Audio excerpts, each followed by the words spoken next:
Un 19 octobre 2025, Paris, France, 9h30.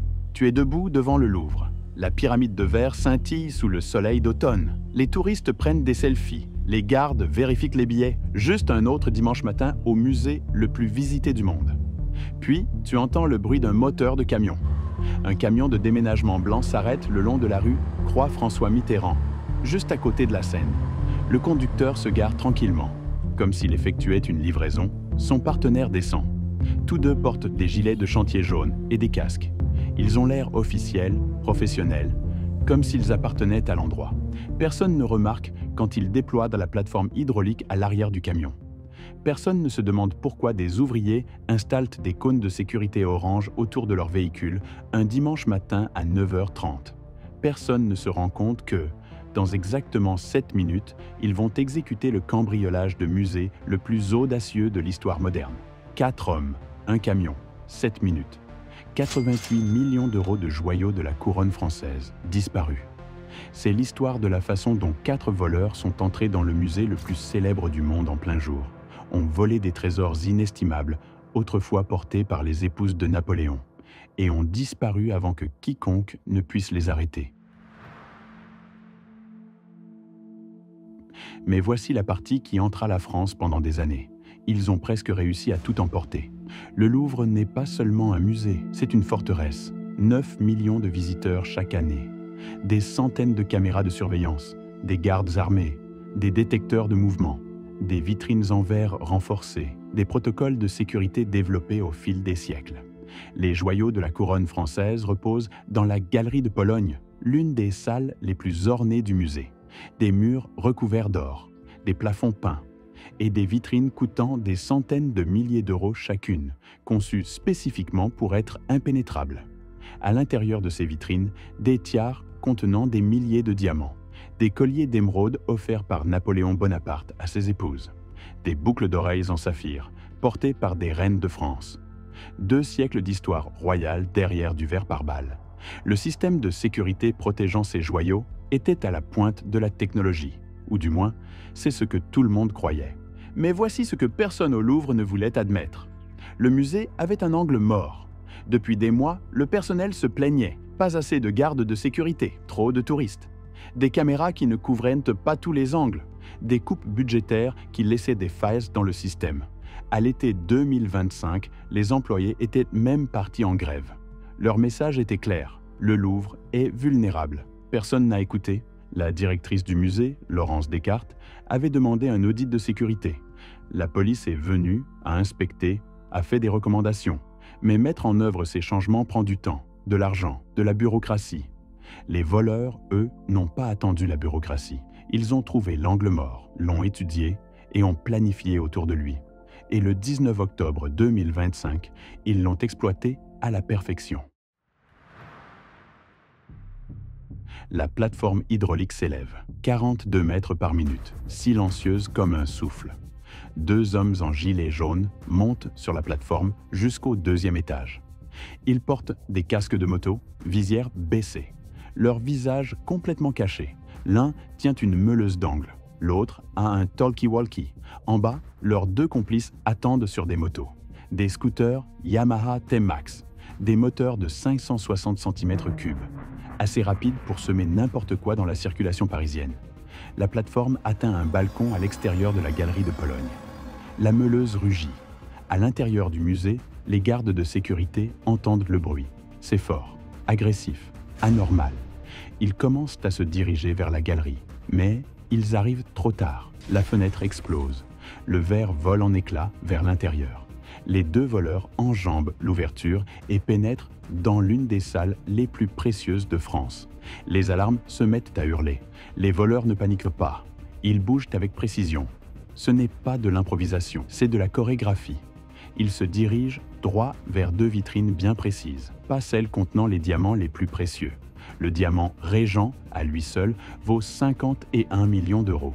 Et il est juste là, dans la même pièce. Ils l'ignorent. À la place, ils visent la collection napoléonienne, les parures. Les pièces qui peuvent être démontées, séparées, revendues en morceaux. La meuleuse découpe le verre renforcé comme du beurre. Des étincelles jaillissent. Le vacarme est assourdissant. La première vitrine cède. Ils attrapent une tiare contenant 212 perles et près de 2000 diamants. Un collier de saphir et de diamants. Des boucles d'oreilles assorties. Deuxième vitrine, autre découpe, autre saisie, un collier d'émeraude offert par Napoléon à l'impératrice Marie-Louise. D'autres pièces issues de la collection de la reine Marie-Amélie. Temps total passé dans le musée. 4 minutes. Les gardes de sécurité courent, mais les voleurs sont déjà en train de retourner vers la fenêtre, vers la plateforme, vers le bas.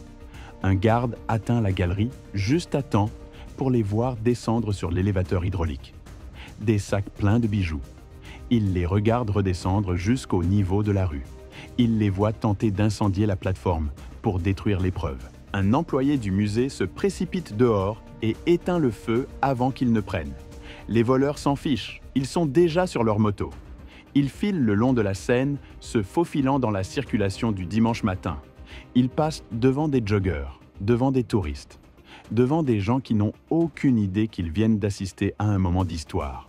Temps total entre le stationnement du camion et leur disparition, 7 minutes.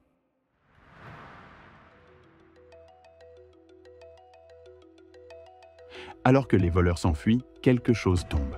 Cela frappe le pavé dans un fracas métallique. Des diamants se dispersent sur les pavés comme de la glace sous le soleil. La couronne de l'impératrice Eugénie. Plus de 1000 diamants, commandés par Napoléon III en 1853 pour son mariage. L'une des pièces les plus historiquement significatives de toute la collection. Ils l'ont fait tomber, pas parce qu'ils le voulaient, mais parce qu'ils ont essayé de le tirer par une ouverture de la vitrine trop étroite. La couronne s'est pliée, tordue, endommagée, mais pas détruite. Elle repose là, sur la chaussée, alors que les sirènes commencent à retentir dans tout Paris. À l'intérieur du Louvre, c'est la panique. Les gardes s'agitent dans tous les sens. La directrice du musée arrive en quelques minutes. La ministre de la Culture, Rachida Dati, est en route. Le président Emmanuel Macron fera une déclaration avant la fin de la journée. L'enquête de la scène de crime commence immédiatement. Ils trouvent 2 meuleuses d'angle, un chalumeau, des bidons d'essence, des gants, un talkie-walkie, une couverture, la couronne endommagée, un gilet de chantier jaune, retrouvé plusieurs rues plus loin, et surtout des traces ADN laissées dans l'un des casques et dans une paire de gants. Mais les voleurs, disparus. Les 8 pièces volées, évanouies dans les bas-fonds criminels de Paris. Valeur officielle, 88 millions d'euros, inestimable en termes d'histoire française. En quelques heures, la France mobilise la plus vaste enquête pour vol d'art depuis des décennies. Plus de 100 enquêteurs sont affectés à l'affaire. La brigade de répression du banditisme, l'unité d'élite anti-gang de Paris, prend la tête des recherches. Interpol émet des avis de recherche internationaux.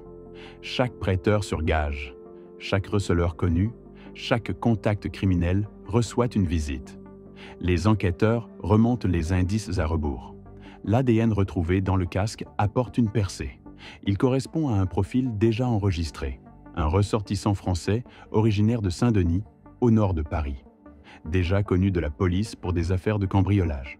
Les écoutes téléphoniques commencent. Puis la filature physique. Le filet commence à se refermer. Pendant ce temps, les voleurs sont confrontés à un problème qu'ils n'avaient probablement pas anticipé. Ces bijoux sont trop célèbres. On ne peut pas simplement entrer dans un mont de piété avec le collier d'émeraude de Napoléon. On ne peut pas vendre une tiare contenant 2000 diamants sur le marché noir sans que toutes les polices d'Europe en entendent parler. Le geste intelligent, tout démonter. Enlever les diamants un par un. Faire fondre les montures en or. Détruire 2 siècles d'histoire pour créer des pierres anonymes, revendables individuellement. C'est exactement ce que redoutent le plus les enquêteurs. 8 jours passent. L'enquête progresse lentement. Puis, le 26 octobre, ils reçoivent l'appel qu'ils attendaient. 26 octobre 2025. Aéroport Charles de Gaulle. Un homme s'approche du comptoir d'enregistrement d'Air Algérie. Passeport français en main. Billet aller simple pour Alger. Il voyage léger, juste un sac en cabine. Il ne remarque pas les officiers en civil qui l'observent depuis l'autre côté du terminal. La surveillance a porté ses fruits. La correspondance ADN a conduit à une surveillance téléphonique. La surveillance téléphonique a révélé les plans de voyage. Et maintenant, le voilà ici, prêt à embarquer, à quitter la France pour toujours. Alors qu'il s'avance vers la sécurité, les agents passent à l'action. Police, ne bougez plus. Il se fige, ne s'enfuit pas, ne résiste pas, reste simplement debout, alors que les menottes se referment sur ses poignets. La première arrestation. 2 heures plus tard, à Seine-Saint-Denis. Une autre équipe d'agents encercle un deuxième suspect. Celui-ci se préparait à partir pour le Mali, en Afrique de l'Ouest. Même scénario, même fin. Arrêté. Les 2 hommes sont de nationalité française. Tous 2 ont la double citoyenneté, l'un France-Mali, l'autre France-Algérie.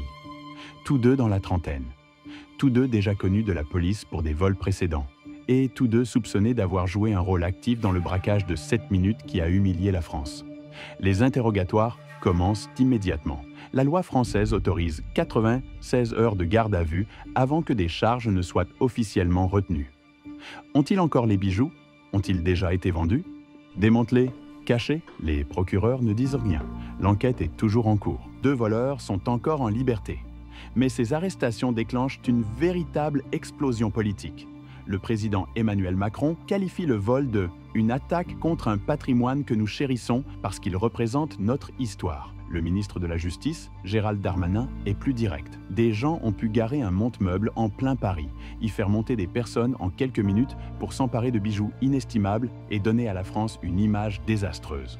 Les politiciens de l'opposition s'en emparent immédiatement. Éric Ciotti, chef du parti UDR, déclare que c'est le symbole ultime de l'effondrement du gouvernement et affirme que la nation tout entière est menacée. Les employés du musée affirment qu'ils avaient prévenu tout le monde. Le syndicat Solidaire avait publié des communiqués sur la suppression des postes de sécurité au Louvre, les coupes budgétaires, la réduction des effectifs et la surfréquentation. Personne n'a écouté. La directrice du musée, Laurence Descartes, comparaît devant la commission de la culture du Sénat. Elle admet que le système de vidéosurveillance du musée comportait des failles. Certaines parties du bâtiment n'étaient pas suffisamment couvertes par les caméras extérieures. Elle a présenté sa démission le jour même du vol, mais elle a été refusée.